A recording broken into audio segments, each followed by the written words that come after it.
Hello, everyone, and welcome to Parlor, where we talk about what's going on in the world and how we can work together to make it better. This is actually our first episode, and we are so excited to start this and get the conversation going. While we obviously want to grow an audience, we also want to grow with our audience. Meaning, this platform is for the people, for discussion, for all of us. And with your constructive feedback, although there will maybe we want to hope for some haters because that shows that we're engaging and growing. But with your constructive feedback, we will carve out a space where we not only discuss the issues, but we actively seek solutions that benefit us all. And not just a handful of billionaires and their soulless corporations. We'll get to that. Let's build something great together. With that said, let's get into it. Today, we are talking about Our first episode, our first episode. Here it is. our pilot. For anyone curious, and for those already involved in knowing it, the cameras will be shaky, at least mine will, until I figure out a stabilization method for my laptop, or if I switch to my phone. Jared is on a stabilized tripod for his phone. All this stuff is probably going to change. Yeah, we're using the Riverside Studio app. We're currently in the free trial, and we're going to see what we can do to change that. And I don't know how much more available, how many more things are available on the paid. I'm sure it's a whole bunch. But I guess for the first time we go into this, we can just talk about why we were looking to do this in the first place. Garrett and I have known each other since about 2012. So that would be 14 years. Holy shit. Yeah. That's wild. Man, that's super crazy. That's like almost a decade and a half. Out in health and nutrition school. Yeah. Where we were both going to be personal trainers. You succeeded in that. You finished it. I got all the way up until I got the license and then I did nothing with it. It's funny because I never had the license. I got all the way up to the test. I chose not to pay to take the test because it was like $235 at the time. I was like, I don't need this. I already had like 6 or 7 clients and I was making a good amount of money for the time that I was doing it. But that was a pretty wild journey doing that. You went to Vegas for that, didn't you? Yeah, the final part of it was in Vegas. Yeah, with the whole pretty wild. You were smoking out on the plane on the way up, or vaping, weren't you? Right. Right, with all those people. So that was 14 years ago, and a lot of life has happened in between, leading to. So we could just say that it took us 14 years to get a podcast going. 14 years of experience and hardship. Yeah. Not to mention the many micro quick businesses and ideas that we had in between. Everything from literally helping seniors learn how to use PDFs to establishing a California licensed wholesale pharmaceutical distribution company. We went pretty far, but not that far. Not far enough. Not quite. We'll get there. But now we're doing this. And now we're And we're putting all of our experience together to talk about issues going on. We'll figure out the niche as we go, I guess, whatever we end up talking about, whatever people want to hear about. I think you were saying this week you were wanting to dive into some topics about mental health. Mental health for sure. I mean, we're in that season where it's winter. I'm in San Diego, Jarrett's in Tennessee, 2 very different climates, but just the same. The amount of sunlight that's out throughout the day is minimal, and I believe that's causing an impact. I know it does cause an impact for a lot of people. But that in between, just life's everyday extravaganzas. We are, I don't know where we are. Where I am currently, mental health. It's a fucking struggle.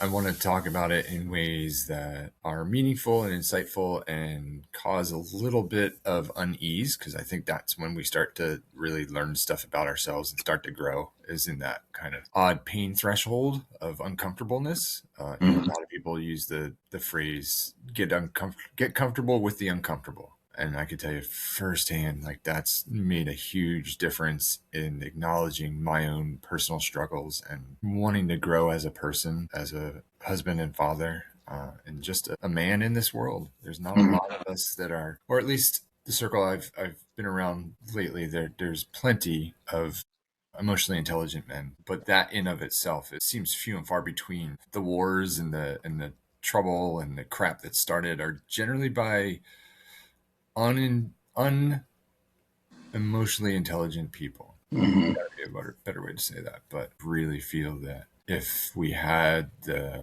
ability to tap in and check in with that and see where we are and not just go through the flighty hooey gooey like, ooh, my feelings. Like, you gotta be like, what the fuck am I feeling right now? What's going on? What matters? Especially when we're bombarded with not only daily life, like you were saying, but all the bad media and just the online landscape in general, especially talking about men. Like, our generation is a little better off. Like, we're all pretty screwed up anyway, but this newer generation coming up that your and mine son are in are getting this weird toxic manosphere crap online Yeah. that's just like adding to this whole like incel culture and everything. It's so crazy. I like can't understand how we've gotten to this point. What do you know about the incel culture? Because it totally like it evades me. I don't understand what that really is.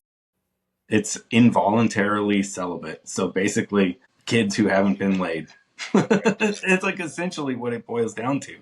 And then what do they do? And now I guess there's voluntarily celibate, but the whole thing, I mean, that's just what it stands for. But it's this like subculture, this Reddit online subculture that is like super, super conservative, borderline Nazi. In some cases, like this Nick Fuentes guy who's like leading them, they're like outright Nazi. And they're saying the most ridiculous stuff now.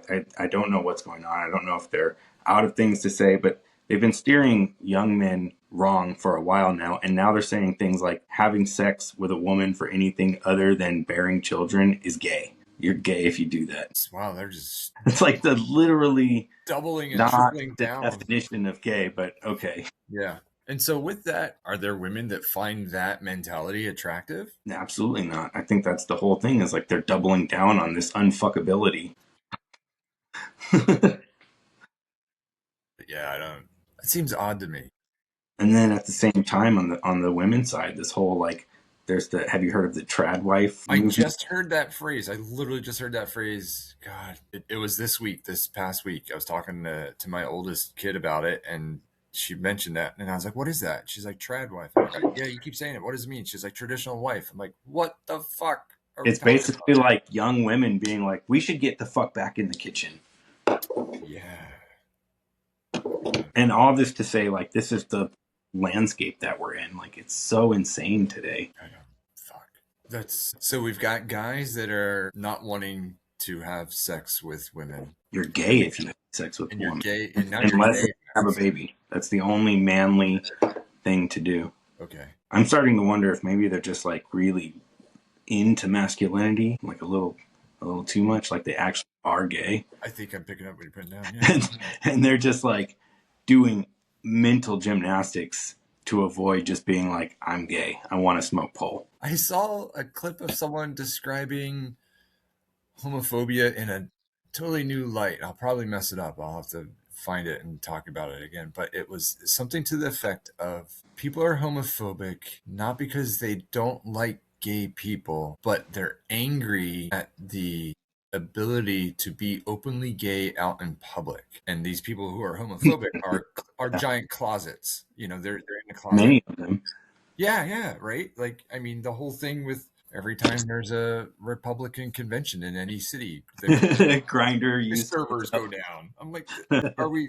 It's the difference between correlation and causation, right? It's pretty wild to think that with the amount of information available to us, but I guess that's by design. The amount of information that's available to us doesn't necessarily allow us the the right type of information to get in to see each other as equals and all participants are the same. You know, there's the idea that everyone is human, which obviously we all are, but then there are some who believe that some humans are lesser than others, and they go as far as just determining that based on sexual orientation, skin color, gender, everything in between.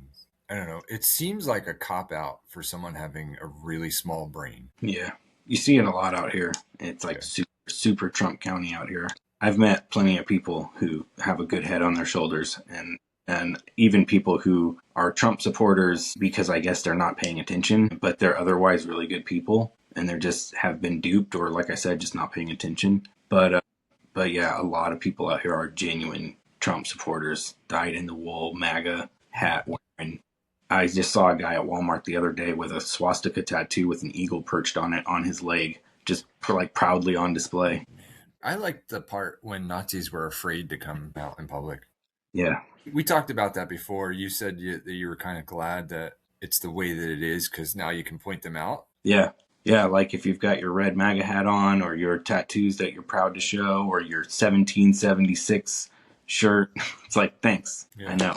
I get it. Yeah, they're just very upset. Now, I would, on another level of that, argue that those people who are so angry about everything are not right with their emotions. I mean, if we're sticking on Absolutely. that, if we're sticking on that, then they are triggered. They are by the tiniest of things. They don't know how to stay in their own damn lane. They don't know how to take care of themselves, their partners, their families, their whatever they need to or should, and they focus so much energy on other people and the way that other people live that it eats them alive. It's such a disease. It's such a strange thing too, because it's like if everybody bent to your will, and I use this in both directions, by the way. Like Yeah.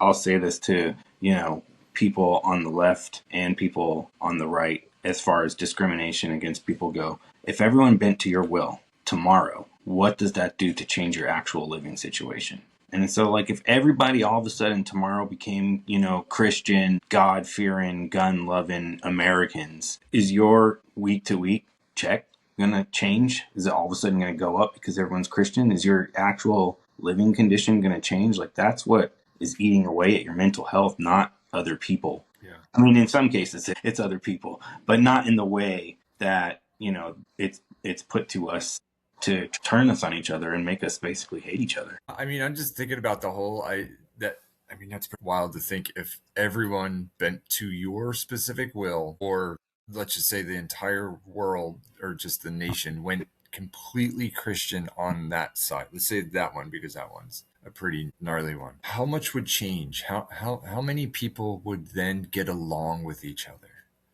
Like, you still have that. There's so much drama in churches, like There's so much.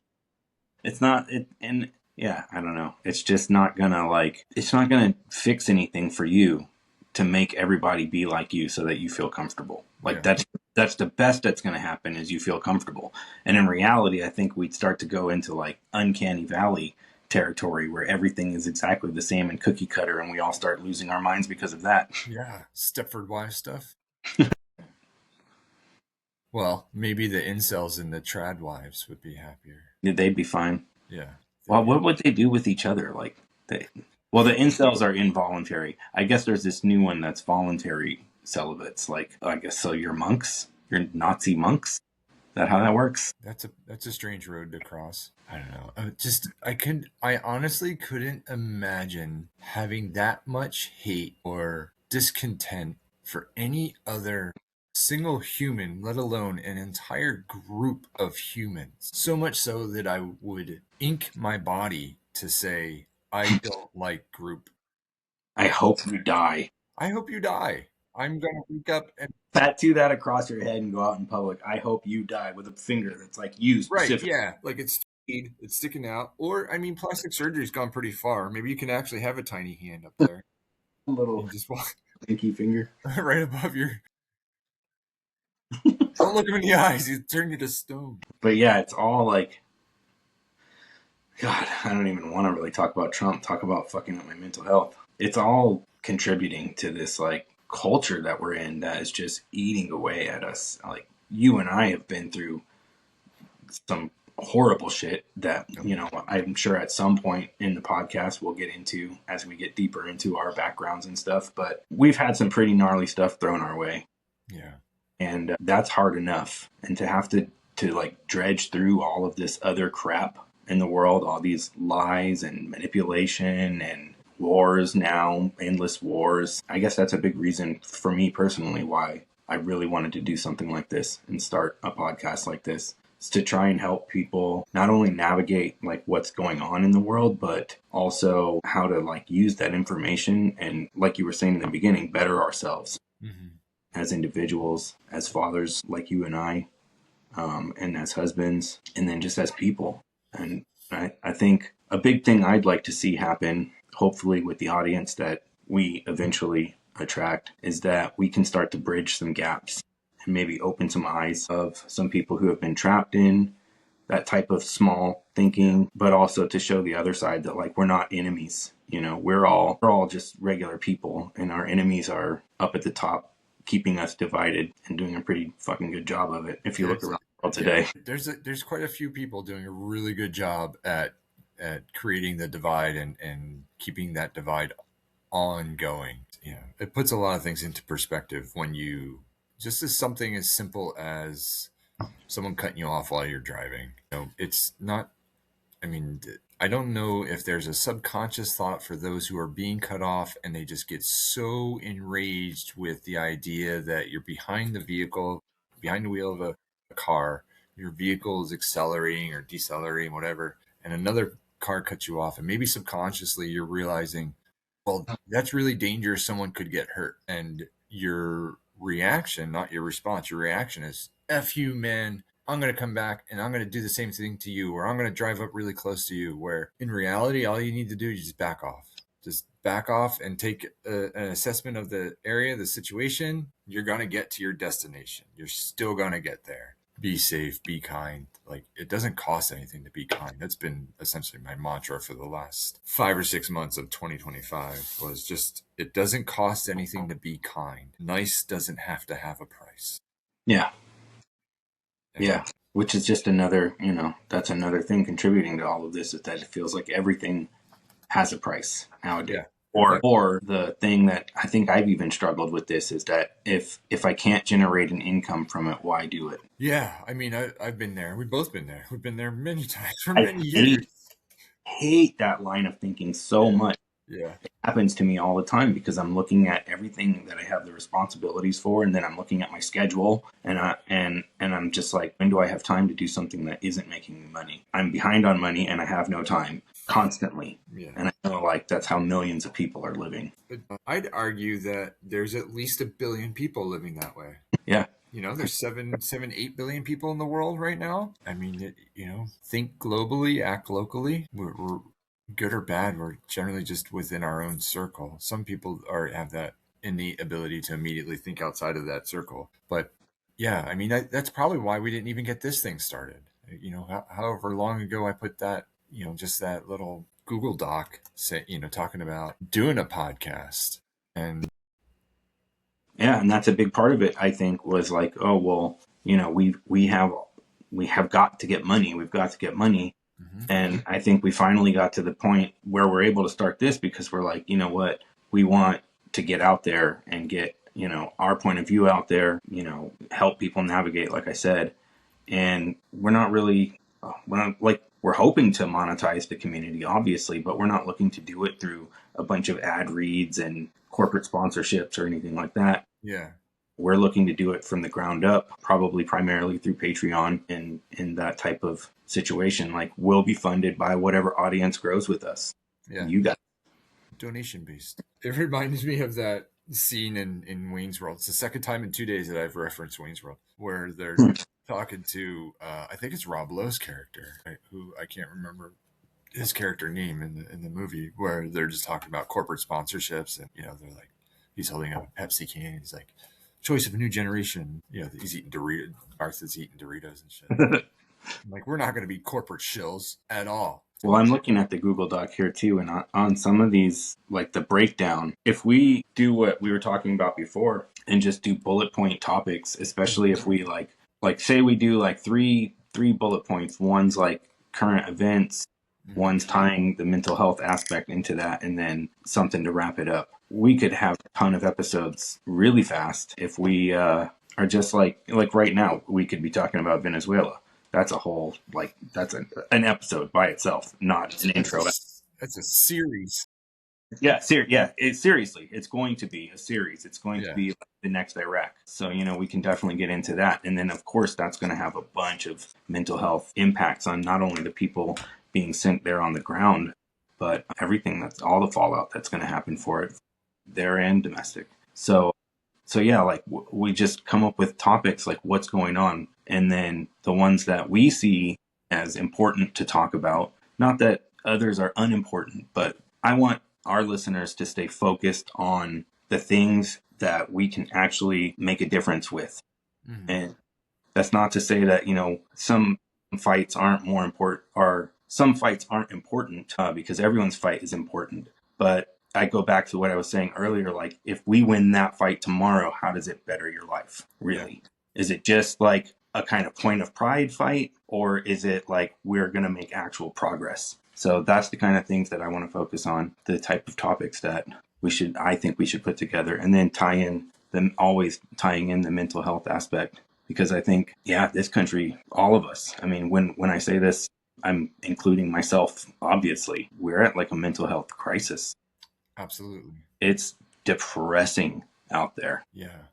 And we'll definitely breach the subject, but I want to even now just slightly scratch the surface, and we could go on with this one for hours as well. But in just the last year of what, I'll talk about myself, what I've gone through with my family, and what I needed to do in order to maintain the safety and security of my family in another state, and what I've been doing in order to keep my mental health in check, my emotions in check, keep myself from doing harm to myself. There are days where it gets dark and it's hard. And I think it's really important. I actually know that it's extremely important to speak about that stuff with someone that you know and trust.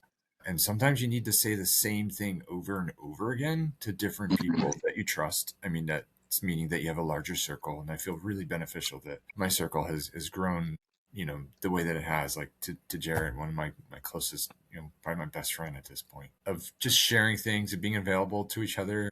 It's huge. And I'll put the additional note of being a man, and in the world and day and age that it is, and attempting to not fall into any stereotype or otherwise, but then at the same time saying, well, I still need to protect, I need to serve, I need to do this. Being a man in the world today in 2026, having a hold on your emotions, in my opinion, is one of the most fucking masculine things that you can do. Right. And yeah, and having somewhat of control over them, not pushing them down, allowing them through, understanding them, and using them Yeah. to your advantage. No, not, I guess advantage is not the best word, but to your benefit. Well, I would say advantage is a good word, because we're not meaning it in the term like you're taking advantage of someone, but having check and control of your emotions, you can use that to your advantage. Yeah. Absolutely. I think that is one of the most masculine undertakings. It's certainly one of the most like heroic undertakings, and there's philosophy that says this, like a Buddhist philosophy. There's a line, I forget which one of the books it's out of, but it says that it's better than conquering 10,000 foes is conquering oneself. Meaning it's Yeah. better for you to gain control of yourself and master yourself than it is to control and master or conquer 10,000 people. I think the way that you do that, the way that you could get into a position where not even mastering or controlling 10,000 people is, if you were to look at it in the sense of what's the bigger obstacle, is taking control of yourself and being able to manage those emotions. Mm-hmm. Because once you get that in check, once you're able to at least start the journey of getting that into check, things really start to open up. Like, your mind feels more at ease. I'm speaking for myself. It's Yeah, but I easier totally agree. easier to rest, and rest means something than sleep. It's Mm-hmm. We don't need to be in the mentality, you don't have to feel guilty for taking a break and taking time for yourself. Everything in moderation, right? That still goes with mental health and care and self-preservation. And it's called self-care for a reason. Mm-hmm. Care of yourself. And in doing that, and I could then equate this to something that you and I experienced at the point of where we were both working for a manufacturing company in San Diego, and I was overseeing the company. I was the CEO of the company. At that point, just after I kind of took control or whatever, I was at the peak of my physical fitness. We had essentially just finished PFT school. I was still working out multiple times a day. I was riding my bicycle 3 to 6 miles every single day, no matter what, because I rode to work, I rode home. And that self care, although there wasn't a whole lot of emotional intelligence involved, in the sense that I didn't feel that I needed it. I was so focused, hyper focused on growth. Was underdeveloped Yeah, emotionally back then, absolutely. and in maturity as well. Yeah. Man, those were some dumb days. That's probably Yes. why we're such good friends, but those were some dumb days. I mean, I was 32, 33, running a $15 million company. I'm like, should I have been? Yeah, I think I was pretty smart. I knew what I was doing. I was pretty decent at it, but I negated myself. I didn't take care of myself very well. I didn't take care of my emotions. I was hitting the bottle. I was doing The a lot. alcohol, both of us, man, it Yeah. was bad. We were bad. Yeah. My wife still brings up times that I like puking out the car right Yeah. at a cop's feet. Oh man. But that's the sort of thing I felt, and I look back at that. I felt that, or I was feeling, I was taking such good care of myself, subconsciously not knowing that that was allowing me to be as confident as I needed to be, as confident as I was walking into meetings, going to conventions, picking up the phone, calling just random people who is basically code calling and, hitting deals and all that. And just like chalking it up like, yeah, man, I just closed this. We sold this many units and all that. You don't realize until you stop. And it takes a long time to realize, I think it did for me, that Mhm. the reason I was so successful at such a young age at and anything I wanted to do, I did, is because of how well I was taking care of myself. Now, that physical preservation equated to a lot of emotional stability, but I wasn't attacking the things that needed to be attacked for myself. I still had a long way to go, and I still Mhm. do. And while the ideas and the things still come up, and the little side quests that we do are still happening, I'm not as hungry for that, I guess, expansion into business to conquer. I don't have that need. I want to get to a place, obviously where I'm comfortable. I know you want to do that too. And we're taking the steps to get there. But taking care of yourself is absolutely number one on the list. If we're to write down a few things, to do a few things that for every episode, you said the three things. I wrote two of them down. Current events, and we could, our second subject could be whatever that one is for the episode, whether it's emotional, mental health. And I missed the third one. I just said something else. But I think maybe a way we could attack it is like a current local event, like Yep. domestic event, a Yep. current foreign event, and then, tie it all together to keeping me sane in all of it. Yeah. Yeah. How are you? How are you tying your emotions to that? Don't lead with your emotions. Lead with your mind. Allow your emotions to help you decide. Right, exactly. Use your mind. Use your mind. And I keep And saying, emotions are a great guide. And that's good because that ties back into the idea that we as men, we use our mind, but too many men in this whole like macho man yeah, shit is like repressing your emotions. And so then you don't have that guide that you should, that's telling you like, hey, this makes you feel like shit because you're being shitty. yeah, yeah. It's funny you said Macho Man. First thing that came to my head was Macho Man. There was a clip surface came around a little while ago of Macho Man when he was on Arsenio Hall. I guess that dates both of us if you know who that is. But he's talking, in his voice, he's something. What was it? Yeah, Macho Man cries a cry every day. Soared with the eagles and a slithered with the snakes. Something about emotions. But I'll find that. I'll find the clip and we'll play it maybe on the next one. And it goes the other way too, like not just like, not just repressing or not just paying attention to emotions to realize when you're doing something wrong, but then I think a lot of guys don't, they miss out on things that they love Mm-hmm. because, that makes me feel really good, I really like that, but is that manly? you know are my friends gonna give me shit for that? Right. Whatever, like, I don't know, man, fucking be you. Yeah. I don't. Enjoy the things, like if it makes you feel good, pay attention to that, and again, use it as a guide. I Love completely more agree. things. Yeah, love more things.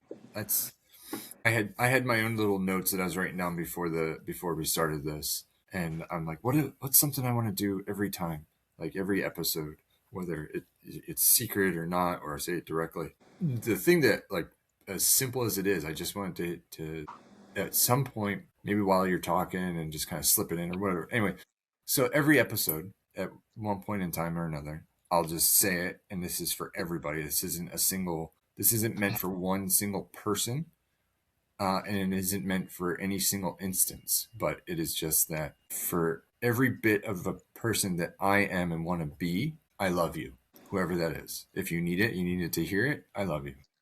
Take care of yourself. All right, that's going to wrap it up for today. Thank you all so much for listening. If you'd like to help build this channel and community, please consider subscribing and sharing. And of course, drop us a comment with your thoughts and ideas for where we can go from here. This is the first What are you episode. reading? In 2 more episodes, we're going to do a quick segment called What Are You Reading? And so get prepared for that. That ties in really greatly with an idea that I wanted to do where we start like a separate channel, like a YouTube channel or something that's just like the Parlor library shelf or Parlor bookshelf. Yes. And we do audiobooks on there that like you or I can read when we have some time. We'll just record a bunch of them and just put them on there. I like that. Yeah. Do we want to like read books and record the audio? That's what I was thinking for my idea, but then also the what are you reading? We can talk about almost book club style. Yeah, I was trying to get my second oldest to do a book club with me. She had the first reading. Anyway, we'll get there. Okay, so this has been great. I've been Jarrett. And I've been Quinn. And we'll have that by next time. Yeah, and this is Parle Parlor.